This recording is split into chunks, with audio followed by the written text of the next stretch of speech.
आज हम इस पॉडकास्ट में बात करने वाले हैं भारत के संविधान के बारे में। सबसे पहले हम बात करते हैं कि आखिर संविधान क्या है। What is constitution? संविधान नियमों उपनियमों का एक ऐसा लिखित दस्तावेज होता है जिसके अनुसार सरकार का संचालन किया जाता है। यह देश की राजनीतिक व्यवस्था का बुनियादी ढांचा निर्धारित करता है। संविधान राज्य की विधायिका, कार्यपालिका और न्यायपालिका की स्थापना, उनकी शक्तियों तथा दायित्वों का सीमांकन एवं जनता तथा राज्य के मध्य संबंधों का विनियमन करता है। प्रत्येक संविधान उस देश के आदर्शों, उद्देश्यों व मूल्यों का दर्पण होता है। संवैधानिक विधि देश की सर्वोच्च विधि होती है तथा सभी अन्य विधियां इसी पर आधारित होती हैं। संविधान का एक जड़ दस्तावेज नहीं होता, बल्कि यह निरंतर पनपता रहता है। वर्षों से चली आ रही परंपराएं भी देश के शासन में महत्वपूर्ण भूमिका अदा करती हैं। संविधान के महत्व के बारे में बात की जाए कि कॉन्स्टिट्यूशन के इम्पोर्टेंस क्या है, तो संविधान यह सुनिश्चित करता है कि कानून कौन बनाएगा, समाज में शक्ति के मूल वितरण को स्पष्ट करता है, समाज में निर्णय लेने की शक्ति किसके पास होगी तथा सरकार का निर्माण कैसे होगा निर्धारित करता है। यह समाज की आकांक्षाओं तथा लक्ष्यों को अभिव्यक्त करता है एवं न्यायपूर्ण समाज की स्थापना हेतु उचित परिस्थितियों के निर्माण को सुनिश्चित करता है। यह समाज को बुनियादी पहचान प्रदान करता है। संविधान राज्य व्यवस्था के 3 प्रमुख अंगों कार्यपालिका, विधायिका एवं न्यायपालिका की स्थापना करता है तथा उनकी शक्तियां एवं अधिकारों को परिभाषित करता है। यह राज्यों के अंगों के अधिकार को मर्यादित कर उन्हें निरंकुश एवं तानाशाह होने से रोकता है। संविधान एक आईना है जिसमें उस देश के भूत, वर्तमान और भविष्य की झलक मिलती है। संविधान और राज्य व्यवस्था के अनेक उत्पादन ब्रिटिश शासन से ग्रहण किए गए हैं। ब्रिटिशों द्वारा समय समय पर लाए गए अधिनियमों ने भारतीय सरकार और प्रशासन की विधि रूपरेखा ढांचे को तैयार किया है। संवैधानिक विकास के चरण के बारे में बात की जाए, यानी कि स्टेज ऑफ कॉन्स्टिट्यूशनल डेवलपमेंट, जिसमें रेगुलेटिंग एक्ट 1773 आता है। इस अधिनियम के द्वारा भारत में कंपनियों के शासन हेतु पहली बार एक लिखित संविधान प्रस्तुत किया गया। भारतीय संवैधानिक इतिहास में इसका विशेष महत्व यह है कि इसके द्वारा भारत में कंपनियों के प्रशासन पर ब्रिटिश संसदीय नियंत्रण की शुरुआत हुई। इस अधिनियम के प्रमुख प्रावधान इस प्रकार हैं। बम्बई तथा मद्रास प्रेसिडेंसी को कलकत्ता प्रेसिडेंसी के अधीन कर दिया गया।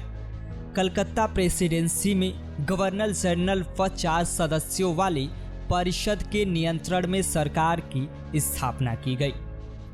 अगर पृष्ठभूमि की बात की जाए तो भारत में संविधान सभा के गठन का विचार सर्वप्रथम 1934 में वामपंथी नेता एम.एन. रॉय के द्वारा रखा गया। वर्ष 1934 में ही स्वराज पार्टी द्वारा संविधान सभा के गठन का प्रस्ताव रखा गया।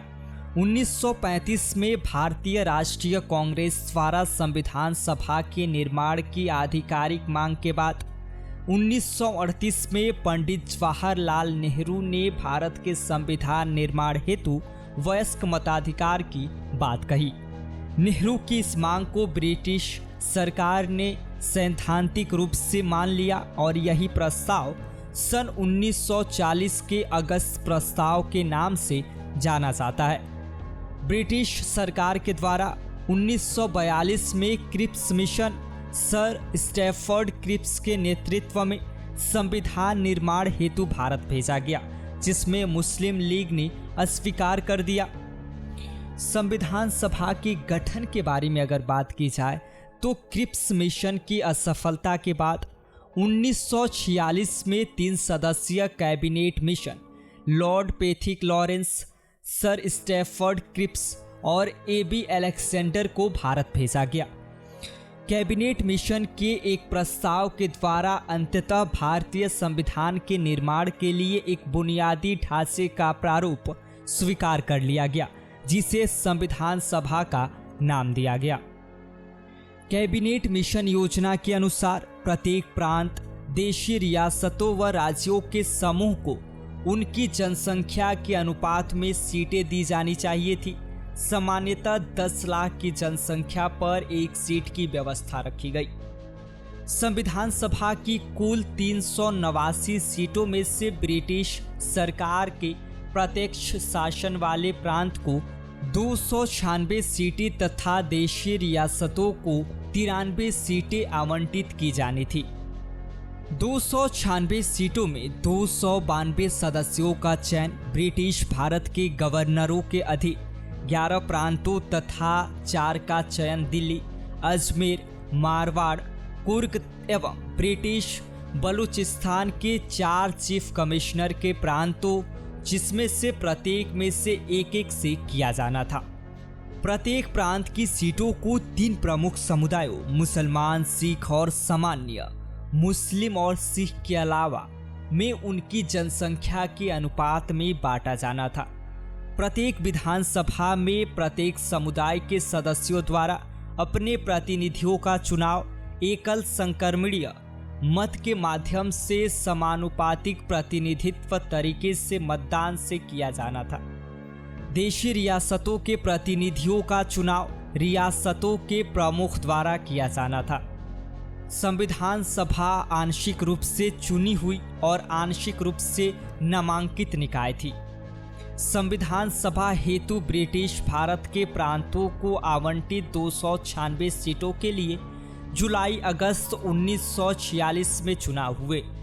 296 सीटों में से भारतीय राष्ट्रीय कांग्रेस को 208 सीटें, मुस्लिम लीग को 73 सीटें एवं 15 सीटें अन्य छोटे समूहों को प्राप्त हुई। आज के पॉडकास्ट में बस इतना ही। अगले पॉडकास्ट में हम बात करेंगे संविधान का स्रोत, संविधान का स्वरूप और संविधान का उद्देश्य के बारे में। तब तक के लिए नमस्कार।